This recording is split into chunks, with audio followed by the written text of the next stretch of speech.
Larry Burrows, an ordinary employee, encounters the strangest day on his 35th birthday and is given a chance to modify his destiny, unaware of the alternate circumstances that may occur.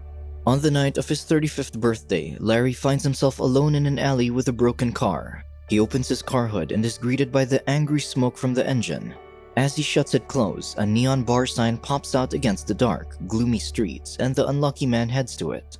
Larry feels the day's strangeness, similar to how he felt on his 15th birthday 20 years ago. It was the championship game, and their school couldn't make it to the finals for 25 years.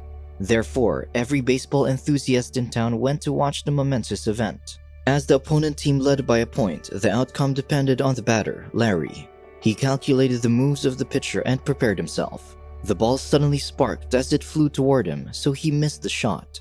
Everyone expressed disappointment except Clip, his best friend, who distracted him by showing off his novelty gags. As Larry cried alone, a young lady named Ellen handed him a handkerchief to wipe his tears. The lady's goodwill touched him. Years later, he married her. He narrates how they live a pretty ordinary life, owning a 2-bedroom house in the suburbs. Unfortunately, the construction isn't completed due to the negligence of their contractor, Guzzleman. They also have a dog named Sammy, whom he got from the garbage in an alley. Larry comments on how Ellen knows him so much that he can't hide anything from her. Though they have occasional bickering, they always rekindle their relationship. The morning of Larry's 35th birthday, Ellen told him she'd be late due to a union meeting. The husband tried to remind her that it was his birthday, but the wife failed to hear it and bid goodbye. He then went to his office and encountered another uneventful day as he was left with no coffee or water. Desperate for caffeine, he took a jar of instant coffee and ate a spoonful. As he swallowed the bitter powder, Jackie, the company president, praises him for performing excellently, clueless of his predicament. The president bragged about marrying the daughter of the company owner. All the while, Clip fooled around behind Jackie with tissue paper in his nose. Clip gave his best friend a birthday gift, an artificial barf, that they used to place in the girls' locker room when they were younger as a practical joke. Despite the useless gift, Larry happily reminisced while Clip demanded a kiss from him. Suddenly, Cindy Jo, the company owner's daughter, arrived, and Larry frantically blabbered to cover up his embarrassment. Fascinated by her beauty, he answered absent-mindedly when she asked about her husband's whereabouts. Due to the events, Larry spent the morning thinking about things if his life turned into another course. He asked Clip if he had regrets, but the man was overly optimistic and began enumerating how good Larry's life is. Ellen suddenly sat beside them, upset about another unjust dismissal at work. Clip added that there's something fishy with this since he checked the inventories and noticed they should reduce production, not increase it. Ellen asked her husband to check it out since she could also be fired from the factory, and he complied despite not wanting to. Afterward, Clip and Larry met with Niles Pender, their department head, and his assistant, Lewis. The boss announced that they'd increase production, which Larry politely negated due to the extra supplies in the inventory. Niles intimidated Larry, but Leo Hansen, the company owner, and Jackie barged in. Leo asked about their meeting with Mr. Nakamura, but Niles implied it was better to cancel the appointment, so the owner did. As the superiors left, Niles punished Larry by assigning him to repeat the inventories. A forklift almost hits Larry as the operator, Jewel, threatened him of being stabbed if he didn't watch out. Larry responded jokingly, but the woman answered enticingly, surprising him. His father, Mr. Burrows, a factory employee, commented about Jewel's beauty and told his son about another set of unjustifiable layoffs. Then they saw Niles meeting with a group of Japanese businessmen. Mr. Burrows informed his son that they've been in the factory a few times, and the department head introduced them as a baseball team from Osaka, which the employees are skeptical of. Therefore, the father asked him to check it out, and Larry agreed as he sensed something suspicious going on.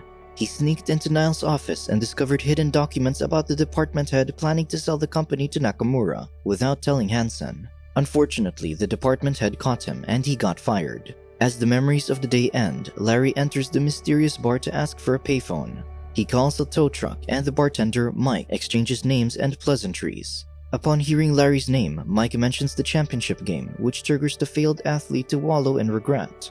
Mike tells him he's living a good life, but Larry insists that if only he hit that ball, his life could be way better. The bartender advises that things happen for a reason, but the failed athlete negates it. Mike gives him a special mixture of alcohol called the spilt milk. After sipping the drink, the bartender confirms with him if he still feels that hitting the ball back then can make his life better, and the man is completely convinced of it. He finishes the drink and thanks Mike for being his confidant. He leaves the bar and gets surprised upon seeing his car gone. He tries to return to the establishment, but it's locked. He walks home disappointedly but gets excited upon noticing their brand new driveway. However, his keys won't open the door. A burly man opens the door claiming to be the owner, but Larry insists that it's his house and threatens to call the police. The man discloses that he's a cop and asks for his ID, but when Larry takes it out, he has a different address. Despite this, he's determined to charge into the house, and the man is driven to stop him.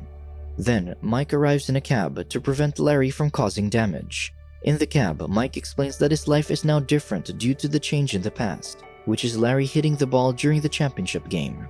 The man thinks this is a setup by Ellen and Clip for his birthday, so Mike clarifies that this is true. However, Larry stops listening to him due to his resolve to go along with the gag. The cab stops before a mansion and Mike informs him that this is his house. Still thinking it's a joke, Larry tips the bartender and heads to the front door.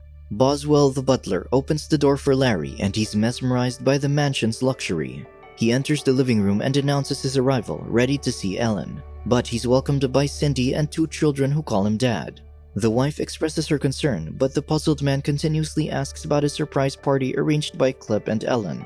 Cindy has no idea who they are and explains that the party is in 2 hours. Larry freaks out and looks around, seeing his painted portrait with his unfamiliar family. He excuses himself and heads out, looking for Mike. He frantically tells the bartender about his discovery, so the older man mentions that everything changes even by a slight difference. He explains that by hitting the baseball, a new alternate course unravels.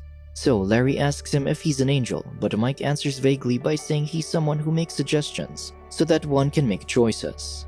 He adds that this is how destiny works and welcomes Larry to his new life, wishing him the best before fading into thin air.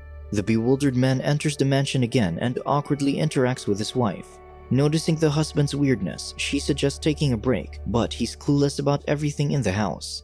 Even Boswell finds it strange that his preferences have suddenly changed since he chooses a cheap liquor compared to the high-class one he's offered. Larry asks for the bathroom, but Boswell inquires if he has a specific one in mind, since they have 15 in the mansion. He's referred to the nearest bathroom, but he discovers the garage where his luxury car collection is placed.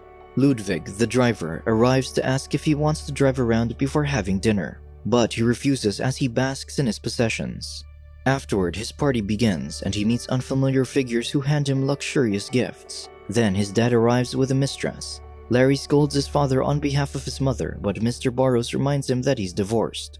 While dumbstruck, Larry sees Mike among his guests, so he approaches him to express his grievance. The man reminds Larry that everything can't be perfect and that this is his life now, so he might as well enjoy it. He vanishes into thin air and soon the party ends. This time, Cindy entices her husband with her unique gift and invites him to their room. Larry follows her and discovers his wife in an alluring outfit, and they spend a passionate night. The following day, Boswell assists him as he gets ready for work. This is the only time Larry realizes that he's the president of the company. Then he spends an awkward breakfast with his children. Soon, Larry drives one of his cars to work while Ludwig braces himself due to his terrible driving.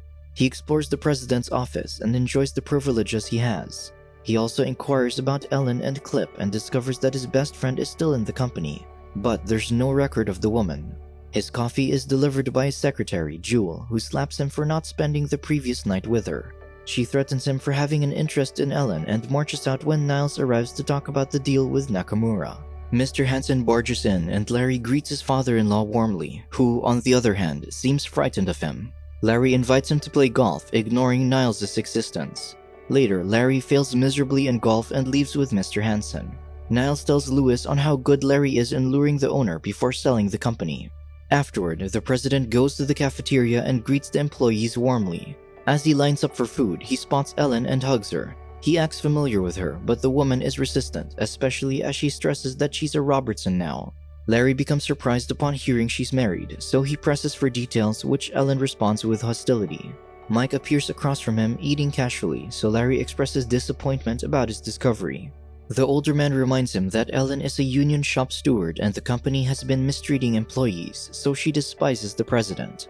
Afterward, Larry sees Clip, who's panicking due to a broken copy machine. However, his best friend isn't as optimistic as before as he runs away from the president, who's eager to be closer to him.